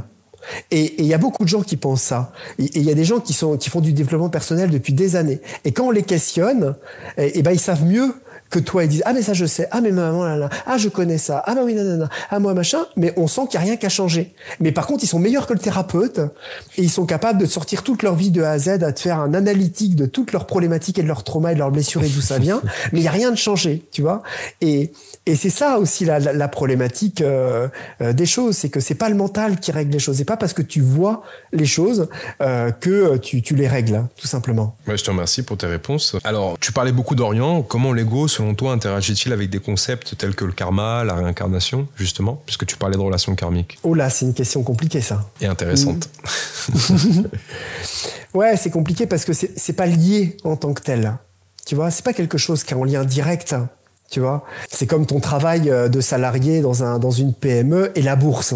Tu vois, c'est pas forcément lié. L'un participe à l'autre, mais en fait, il y a aucun lien. Si tu disparais, tu changes pas le CAC 40. Tu vois ce que je veux dire? Ben, c'est pareil. C'est pas parce que t'as entre guillemets un ego qui est là que tu changes les charges karmiques présentes, en tout cas existantes et actives en fait dans ta vie. Comme je dis, l'ego, il est entre guillemets présent et on est sur des choses qui n'ont pas une cause à effet en fait directe. Est-ce qu'il n'y a pas la possibilité, justement, en étant incarné avec, j'utilise des gros mots, incarné en conscience, et du coup de se proposer ce travail d'épuration, de libération, de regarder un petit peu nos blessures, de mettre les mains dans le cambouis et d'y travailler. Selon toi, ça n'a pas une incidence sur l'âme, l'ego au service de l'âme? Bien sûr que si, c'est évident. Mais ce que je veux dire, c'est que l'ego reste une construction. Hein, et cette construction est valorisée, entre guillemets, par l'attention ignorante que l'on met dessus en croyant que c'est nous. C'est ça, en fait. C'est-à-dire que, de ce fait, intérieurement, on peut avoir une vision de, comment dire, imaginons d'une personne qui naît avec une charge karmique, tu vois, qui est liée à quelque chose qu'elle a vécu, une colère extrêmement profonde, tu vois, qui est présente parce que, imaginons, dans une vie ancienne, elle est morte avec, en pleine guerre, dans un truc, imaginons, elle a vu sa femme, la personne a vu sa femme mourir dans ses bras, et juste avant, elle a piqué une crise, la charge émotionnelle était tellement forte, et puis elle s'est pris un obus, et la personne est morte. Il y a une charge qui est là. Si pour, et ça c'est ma vision des choses, hein, si pour ma part, l'âme, parce que c'est ça qu'il faut comprendre en fait dans la chose, c'est que celle qui tient les cartes et ce qui tient les cartes, c'est divin. Hein, le karma n'est pas une sorte d'ensemble d'agglomérat, de combinaisons un peu ignorantes qui nous sont remis sur la table. C'est comme une sorte de jeu de cartes en fait dans lequel l'âme et notre âme, le divin en nous, a un objectif, c'est de nous faire grandir en fait. Et que si certaines charges karmiques qui sont présentes, on va dire dans la pellicule un petit peu de la causalité en fait présente en nous, n'a aucun sens d'être remis sur la table dans cette vie-là ou à un moment précis en fait dans notre vie, ce sera retiré, ce sera jamais mis en fait. Mais si ça a un objectif précis, parce que c'est sujet à une telle incompréhension que de remettre ça dans les corps à ce moment-là, cette charge, cette angoisse, cette peur, cette colère en fait qui est présente a un sens pour permettre à la personne de les dénouer et de grandir et d'ouvrir des espaces pour ça, pour appeler à grandir, à développer de la paix, de la confiance et guérir de certaines choses et d'amener en tout cas par l'accueil, par le pardon, par beaucoup de choses en fait à développer de la lumière et à grandir. Il se peut que la personne naisse avec ça et que ça fasse partie de sa construction, de sentir qu'il y a ça. Donc à partir de là, c'est sûr que la vision de lui qu'il va avoir, l'ego va être trempé et teinté d'avoir l'impression qu'il est mauvais comme personne, par exemple. Parce qu'il sentira en lui une colère extrême dans laquelle dès qu'il voit quelqu'un, il a envie de le tuer. Dès que ça se passe mal, il a envie de lui... il a une colère envers les hommes, en colère envers l'autorité. Parce qu'en fait, il y a cette mémoire en fait qui est présente derrière. Donc c'est évident que s'il soigne ça, qu'il se libère de certaines choses. Mais la charge, elle peut être tellement forte que la vie va lui proposer, par des maillons de synchronicité, même matérielle, de régler ça avec des personnes qui vont venir sur son chemin, avec des histoires qui vont se passer, peut-être même un travail dans le gouvernement qui va trouver, même peut-être son chemin de vie, entre guillemets, en fait, qu'il aura choisi, sera complètement en lien avec cette charge-là, de manière à ce qu'il puisse guérir les choses. Il va se retrouver peut-être dans une association ONG humanitaire, dans un camp de réfugiés. Et en fait, ce qui l'aura amené là, c'est simplement la guérison en fait de cet espace de charge karmique, de cette injustice liée à la guerre, liée à tout ça en fait qui l'aura traumatisé dans une vie d'avant. Mais la chose c'est que ce sera très difficile pour la personne d'essayer de voir ça et de le savoir même déjà si elle y croit pas ou elle n'a pas en tout cas cette connaissance en tout cas de tout ce qui peut se jouer en tout cas au niveau des vies et si elle n'a pas en tout cas une certaine clarté même intérieure, de sentir que c'est cette blessure qui l'a fait agir et c'est cette blessure qui l'a fait faire ça. Tu vois, c'est pour ça que plus on développe de conscience, plus on développe en tout cas notre conscience, plus on est à même de sentir ce qui nous a fait agir, même pour des projets, de pourquoi on fait tel ou tel projet, pourquoi même on a envie de faire telle ou telle chose. Un peu comme vous, par exemple, je prends l'exemple, vous avez une chaîne aujourd'hui, vous êtes tous les deux. Et qu'est-ce qui vous a fait ouvrir cette chaîne, en fait? Qu'est-ce qui vous a fait ouvrir ce type de thématique? Comment est-ce que vous choisissez les personnes? Vous voyez, derrière ça, il y a forcément des choses qui vous touchent, des choses qui sont liées à votre aspiration, à vos inspirations, mais aussi à des blessures que vous tentez de guérir ou à des choses liées peut-être à l'envie de partager, à une certaine reconnaissance aussi peut-être, d'exister et ainsi de suite. Il y a de quantité de choses qui peuvent se mêler en fait en chacun de nous et que quand on a une certaine clarté, eh ben on y voit plus clair et des fois ça nous évite d'aller dans des impasses où on se dit tiens, ok, il y a un certain pourcentage de reconnaissance, bon c'est ok, il y a pas de problème, c'est la vie. Tiens, il y a ce truc de blessure, ouais je sens que ça me fait du bien, que ça me nourrit, je le guéris, de machin, je grandis, c'est ok. Et après on dit ah bah tiens, en fait il y a un trauma dans lequel en fait je pompe de l'énergie aux gens en faisant ça. Là, on se dit mince quand même. En fait, je le ressens vraiment. En fait, je suis pas clair, je suis machin, je suis truc. Imaginons. Donc la personne, elle peut le transformer quand c'est comme ça. Admettons, François, pour ma part, j'entrevois pas tous ces critères par rapport au projet. Je vois ça comme un chemin de vie. Et je reviens justement à ces fameux cycles karmiques. Je vois ça comme une prédestination quelque part, comme quelque chose pour lequel je suis fait. Et j'arrive pas à identifier justement tous les critères que tu abordes de but en blanc. La chose, c'est que, comme je te dis, hein, c'est ma vision des choses. Par exemple, moi, je m'identifie pas aujourd'hui, en tout cas, à quelconque prédestination, quelle qu'elle soit. Tu vois, je pense pas que je sois spécifiquement fait pour guider comme ça des centaines de personnes par an ou d'être présent sur ceci ou cela. C'est pas ça. Je pense que au fur et à mesure, et c'est en ça, c'est vraiment en tout cas pour ma part, une réalisation profonde en fait que j'ai faite, c'est de réaliser que à chaque instant, dans le potentiel, les opportunités que je me suis offert, dans la conséquence de tout le travail que j'ai fait et de la conscience que j'ai développée, la vie m'a proposé en fait des chemins possibles, en tout cas pour grandir. Ça pourrait très bien l'année prochaine, ça se trouve, je suis berger dans le Larzac, hein, tu vois, parce que il y a eu un crash numérique, il y a eu un truc, un machin, etc., un effondrement, un machin, et maintenant j'ai repris ma vie dans le truc. Qu'importe en fait la chose, mais ce sera pour moi le meilleur chemin pour pouvoir grandir. Et si demain mon cœur et ma conscience m'amènent à arrêter ce que je fais parce que je dois faire autre chose et la vie m'amène vers autre chose, j'irai vers autre chose en fait en tant que tel. Mais je ne m'accroche pas et je pense pas que la vie soit aussi plate que de m'amener dans un tunnel propre à des configurations nationales, digitales, numériques ou autres, etc., qui m'amènent dans un chemin. Je pense que c'est juste une opportunité, une possibilité pour moi, une proposition en fait de vie qui est propre à mon épanouissement. Et ça peut très bien s'arrêter. Et ça m'amène une adaptabilité, on va dire, qui me permet en tout cas d'être beaucoup plus souple et de ne pas m'identifier à mon chemin comme je pourrais l'imaginer, de me dire je suis fait pour ça, je suis François, je suis un enseignant. Non, je suis pas tout ça. Je suis vraiment pas tout ça en fait. Aujourd'hui, la vie me propose cette configuration et les gens font une projection sur moi par rapport à ça et pensent que je suis cela. Mais en fait, je suis pas du tout ça. Et c'est pour ça, et c'est pour cette raison justement, de cette souplesse que j'ai intérieurement, que je suis capable de pouvoir le changer, je suis capable de ne plus être cela rapidement et de me trouver moi en fait tel que je suis. Bah oui, c'est reçu et c'est même super riche, hein, c'est-à-dire que je peux vivre des expériences sans m'identifier à l'expérience, donc ça devient plus une condition d'être. Voilà, et ça m'évite de donner de l'importance à, entre guillemets, un chemin d'opportunité lié à mon potentiel et à ce que je vibre, et de ne pas le transformer en chemin de vie propre et personnel.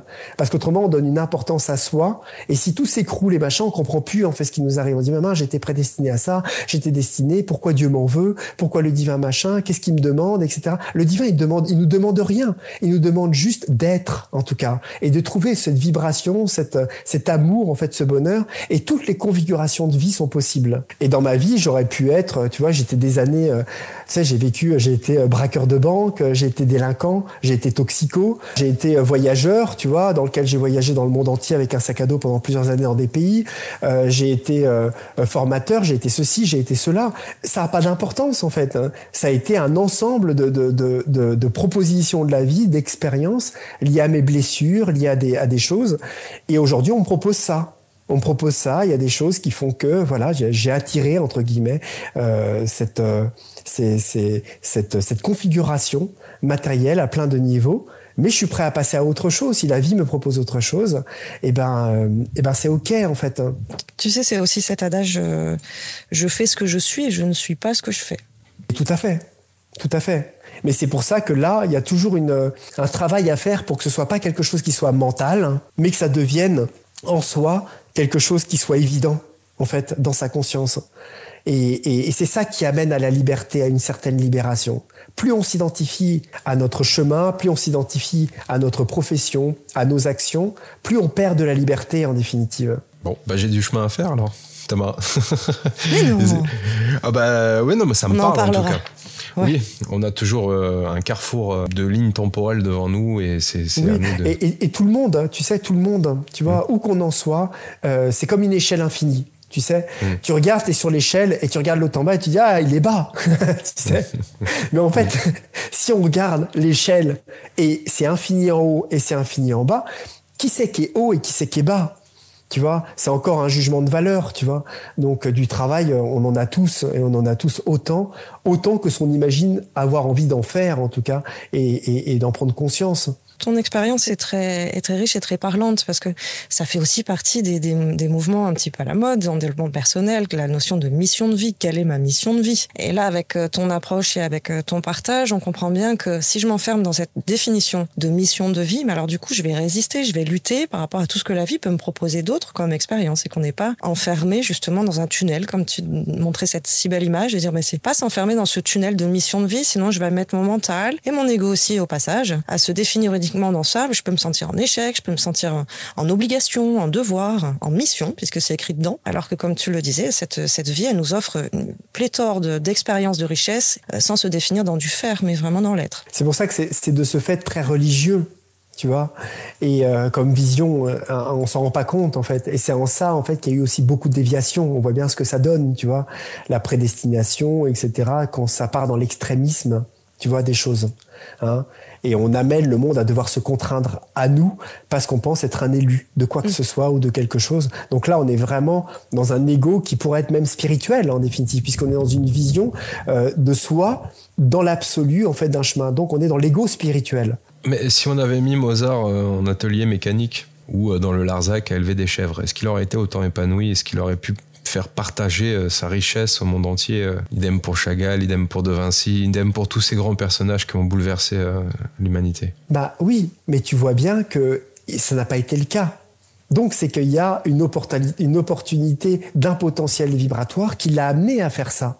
Tu vois, c'est comme Beethoven, tu vois, pourquoi il est devenu sourd, c'est comme machin, pourquoi ils ont vécu si peu de temps, pourquoi machin. Et dans ce cas, tu peux dire, bah oui, mais s'il n'était pas mort, pourquoi il n'aurait pas pu encore créer de plus grandes œuvres, amener la musique encore à un niveau beaucoup plus haut, pourquoi il n'aurait pas mieux amener des symphonies encore plus profondes, etc. Bah non, il est mort, hein, tu vois. Donc voilà, tu vois, je dis ça comme ça. Mais ce que je veux dire, qui te dit pas qu'il y a des génies incontestés, tu vois, des mathématiques et des autres qui aujourd'hui sont dans un hangar en train de changer des roues dans un garage. Quand il voit une voiture, il la décrypte complètement, il voit tout, etc. Ils pourraient même la reconstruire dans leur conscience et imaginer des choses et ils ne le font pas. Tu vois, on se base sur des choses en fait qui sont liées à voilà. Mais en fait, on connaît rien de la vie. On connaît vraiment pas grand-chose. Aussi bien toi que moi, tu vois. On sait même pas ce que c'est qu'un arbre. On sait même pas ce qu'on fait là. En fait, on sait rien. Donc on se base sur des choses en fait qui sont complètement abstraites. Hein. On est sur le même champ lexical sensiblement, puisque toi, si j'ai bien compris, tu nous invites à trouver notre voie. Et je parlais de chemin de vie initialement, et c'est à peu près identique. Bon, à la nuance près que tu laisses une ouverture par rapport à toutes les potentialités, et que dans un certain cas, effectivement, on se restreint à ce qu'on nous a dit. Par exemple, quand on va voir un praticien qui nous tient à cœur et qui nous dit ton chemin de vie, c'est telle voie, c'est tel chemin, et si jamais tu dérives, que tu sors des sentiers battus, attention, la foudre va te tomber dessus et tout ce que tu feras, ce sera sur un pendant négatif. Non, mais tout à fait, c'est tout à fait juste hein, ce que tu dis. Et c'est aussi très généralement aussi le danger aussi un petit peu de la voyance, des médiums, de certains thérapeutes comme ça, de prendre le pouvoir et de projeter comme ça sur les personnes les choses qu'elles devraient faire ou de ce qu'elles devraient être et ainsi de suite, et ainsi de suite. Et c'est toujours un peu problématique, voire dangereux en fait pour la personne, parce que toute sa vie elle attend ça, Alors qu'en fait, la vie est beaucoup plus souple que ça. Le divin est beaucoup plus ouvert que ça. Et quel que soit le choix que tu fasses, c'est toujours le bon, en fait. Autrement, tu ne l'aurais pas fait.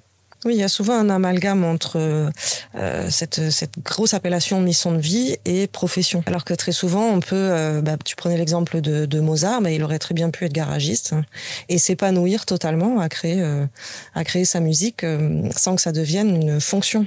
Oui. Alors justement, la question qui tue, c'est justement une très belle transition. L'ego spirituel, c'est une sorte de fléau. Clairement. Est-ce que tu as pu le déceler parmi tous tes ateliers de manière récurrente, redondante, ou à travers des confrères sur YouTube ou d'autres personnes que tu connais? Est-ce que selon toi, c'est quelque chose de grave, de potentiellement dangereux? C'est un phénomène, pareil, inévitable. Hein, parce que de la même manière qu'il y a un ego mental, il y a une partie de l'être et une partie de nous spirituelle, quand on est spirituel, quand on a cette vision-là, qui a besoin, quelque part, de sentir quelque chose d'exceptionnel, de sentir une unicité, en tout cas sur son chemin, de sentir dans la présence quelque chose qui l'accompagne, quelque chose qui est là, et qui peut générer comme ça. C'est pour ça que l'ego spirituel est peut-être celui qui est le plus problématique, entre guillemets, parce que c'est tout de suite celui, comme un peu des corps, qui est capable de prendre l'aval et le pouvoir sur une personne très rapidement. Le plus fourbe. Autant le plus fourbe quelque part, peut-être, parce que l'ego mental, il met un narcissisme sur lui, il arrive à s'entendre parler, il s'écoute. On va dire, il est capable de s'auto, je sais pas comment dire, se congratuler, tu vois, un petit peu là-dessus, enfin voilà, sur lui-même. Alors que l'ego spirituel a une tendance, par la vibration des plans spirituels, à générer une vision de soi ascensionnée un petit peu. Une vision plus haute, une vision plus consciente, et ainsi de suite, et ainsi de suite. Qui a tendance à... L'ego spirituel, tu sais, c'est celui qui est à la caisse au supermarché et qui regarde la nana avec ses 3 enfants sous le nez en train de gueuler sur la caissière, qui fait n'importe quoi, qui fait le truc avec son coca, ses machins, ses trucs, et qui a des pensées en disant oh là là là là, le monde il est dans un état, comment on va s'en sortir? Tu vois, dans le jugement, ouais, un peu perché. Oui, ouais. Je prends cet exemple-là parce que on est tous comme ça. Il faut quand même être conscient de ça, faut pas se leurrer.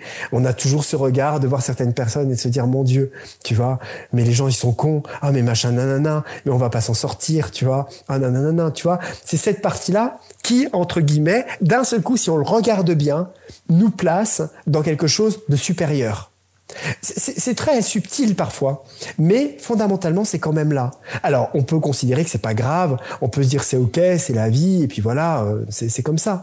Et en même temps, si on est attentif en tout cas à une transformation, eh ben on peut le regarder et se dire mais en fait qu'est-ce que j'ai de plus en fait que cette personne-là, pour qui je me prends en fait fondamentalement, et commencer à regarder ce qui nous différencie de cette personne-là et commencer à mettre du cœur dedans et d'essayer de la voir différemment. Moi ce que je fais généralement, c'est que plutôt de regarder les choses, c'est que je tente tout de suite quand j'ai cette chose-là qui vient, parce que on a une partie de notre mental qui fonctionne comme ça, c'est d'essayer de regarder et de regarder le cœur en fait de cette personne et d'essayer de regarder en fait la partie de cet être de lumière en fait qui est là aussi sur cette terre, cette âme en fait qui est présente, pour atténuer et commencer à créer un lien et une union en fait même au niveau perceptuel de ma vision, et de me remettre en lien avec, et de ne pas avoir créé cette scission très jugeante et malsaine en définitive, parce que après si cette personne-là elle commence à me parler, je vais tout de suite être dans le truc de attends mais qu'est-ce qu'elle me veut, mais machin, etc. Ouais écoute j'ai pas le temps, voilà, en me disant j'ai pas envie de parler à machin. Mais ça c'est pas grave d'être comme ça, parce que quand on voit, et là on revient à cette question d'identification, c'est que quand ça m'arrive ce genre de choses, c'est juste que je suis pas dupe en fait de mon mental. Je me prends pas et je me dis pas François t'as régressé, t'es vraiment machin, t'es vraiment pas cool. Non, je vois que c'est mon mental qui fait ça. Ce sont des phénomènes, tu vois, qui s'accrochent à ça, qui viennent en moi et qui tentent de me faire fonctionner, qui me mettent ce prisme de perception. Et c'est là où par la pratique intérieure et mon envie de grandir, je ne suis pas dupe et je ne rentre pas dedans, je le regarde, je le laisse vivre, des fois, parce que c'est pas agréable, mais je le laisse vivre sans m'identifier à ça. Et parfois, j'ai l'envie de squeezer ça et je re-regarde la personne avec le cœur jusqu'à ce que je sente en fait quelque chose d'émissif, d'amoureux vienne vers cette personne et me remette au même type de connexion, de valeur, de choses dans lequel il n'y a plus de dualité perturbante en fait. Franchement, c'est très compliqué dans beaucoup de situations pour ma part. En toute humilité, je sais pas si c'est l'ego dissident. Par exemple, je prends le cas de figure que tu viens d'énoncer dans ce fameux supermarché, et à l'époque, quand je voyais des gens, et encore récemment, que j'ai vu cet été des gens avec 40 degrés à l'ombre, portant des masques. Et j'ai eu beaucoup de mal, François, beaucoup de mal. Et c'est pas que je me considère supérieur, mais quelque part, j'ai l'impression d'avoir compris quelque chose qu'ils n'ont pas compris. J'ai l'impression de les voir cautionner, accompagner un mouvement délétère, un mouvement liberticide, une certaine dystopie. Et je reste dans le jugement du fait de me dire, oui, non, j'ai pas envie de lui donner l'heure à cette personne. Et effectivement, je pense connaître ta réponse là-dessus, mais comment tu l'entrevois? Est-ce que tu arrives à même transcender ce genre de situation?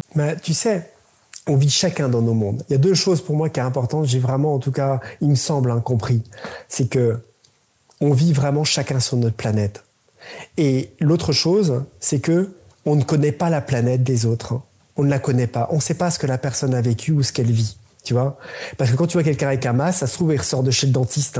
Tu vois, non, mais je le dis comme ça, tu vois. Il sort surtout de chez BFM. Enfin, c'est dans ce contexte-là. Ouais. Je parle vraiment des gens qui suivent le troupeau, en l'occurrence, oui.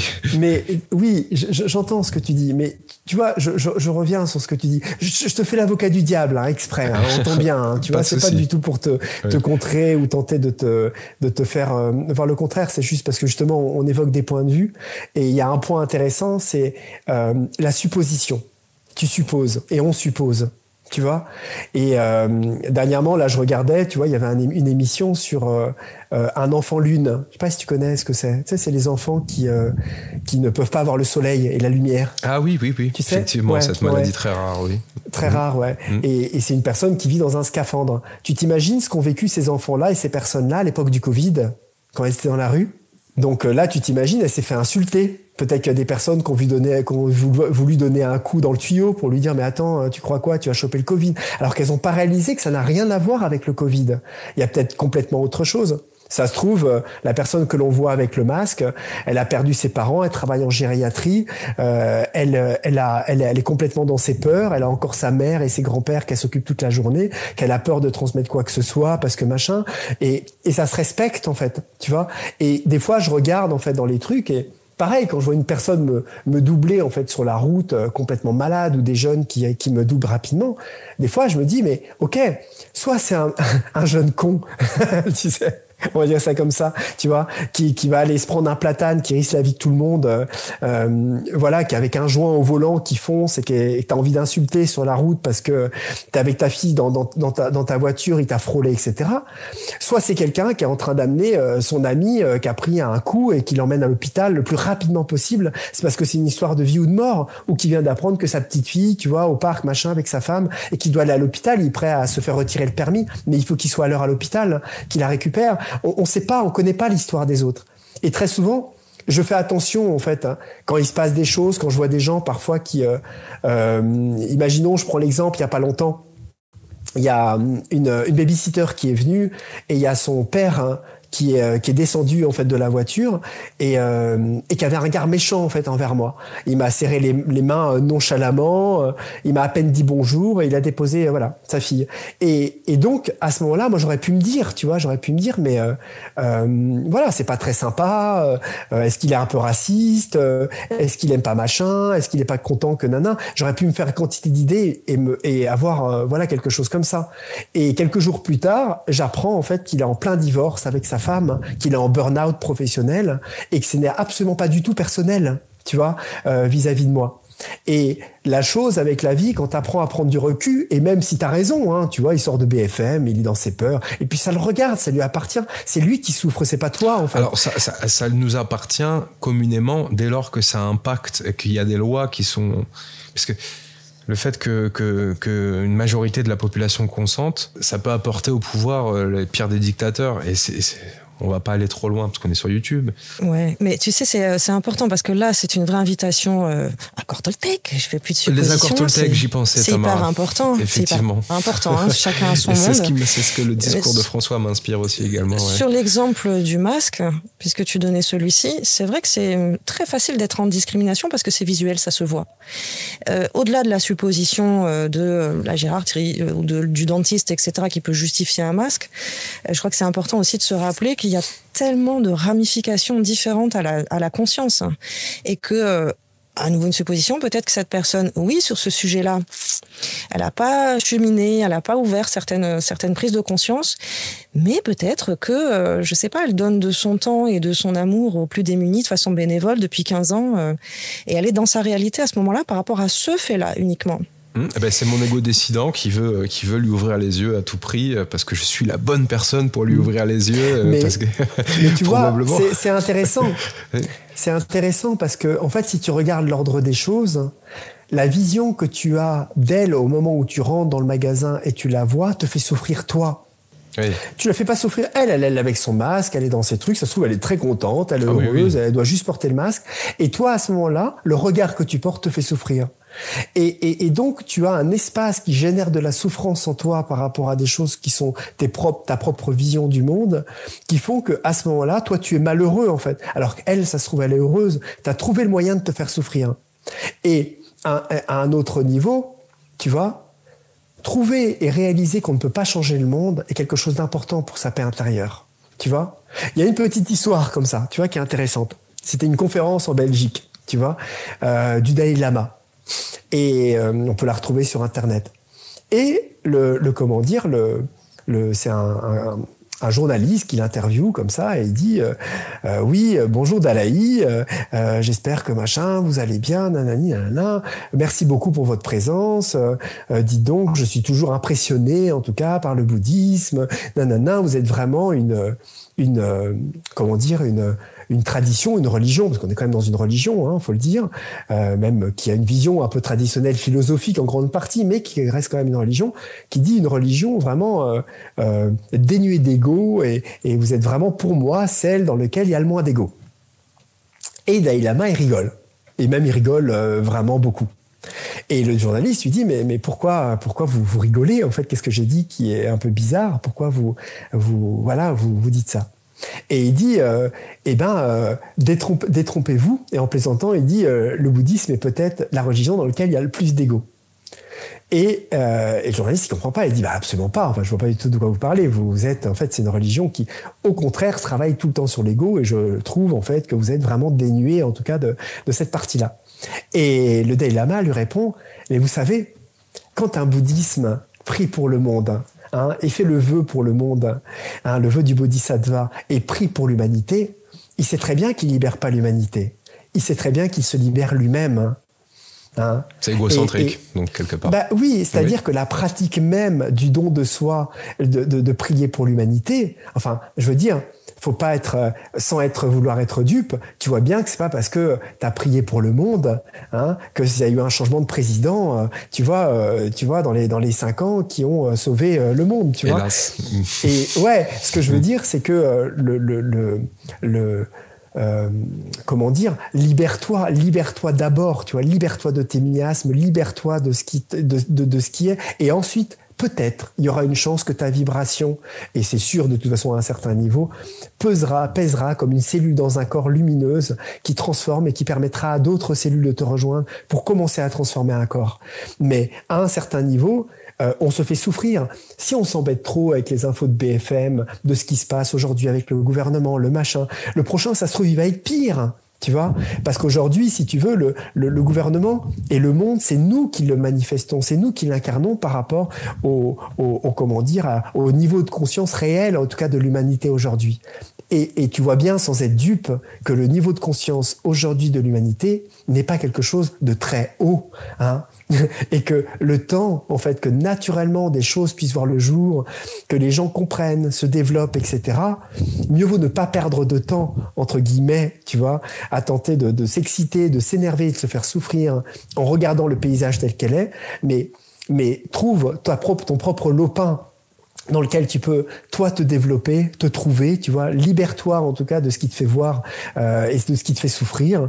Et ensuite, tu verras que naturellement, déjà, la perception du monde sera plus lumineuse, sera plus claire et que peut-être là, autour de toi, se grefferont des choses, des événements et des choses dans lesquelles tu pourras participer et qui transformeront tout doucement à ton niveau et à notre niveau le monde. C'est déjà la vision la plus optimiste et la plus belle déjà qu'on peut imaginer. Tu vois, autrement, on rentre dans quelque chose de chevaleresque, une sorte d'ego un peu spirituel qui se retourne en fait contre nous, parce qu'en fait, on peut rien faire et on finit par être en colère, on baisse en vibration, on commence à descendre dans nos peurs de machin, tout ce qu'on voit, voilà, dès qu'on voit quelqu'un, dès qu'on voit un homme politique, dès qu'on voit une loi, on a le plexus pris, on est mal, on dort pas, on a tout de suite envie de voir quelqu'un, dès qu'on voit, oh, t'as vu ce qui est passé là, t'as vu la dernière loi? Non mais t'as vu ce qu'ils nous font? Non mais c'est pas possible, on va pas pouvoir machin. Non, moi je m'en fous, hein, mes enfants je les retire de l'école, hein, je quitte la France, hein. Tu vois, et on essaye de balancer ça, et en fait qu'est-ce qu'on gangrène dans ce partage-là? On gangrène les autres en fait.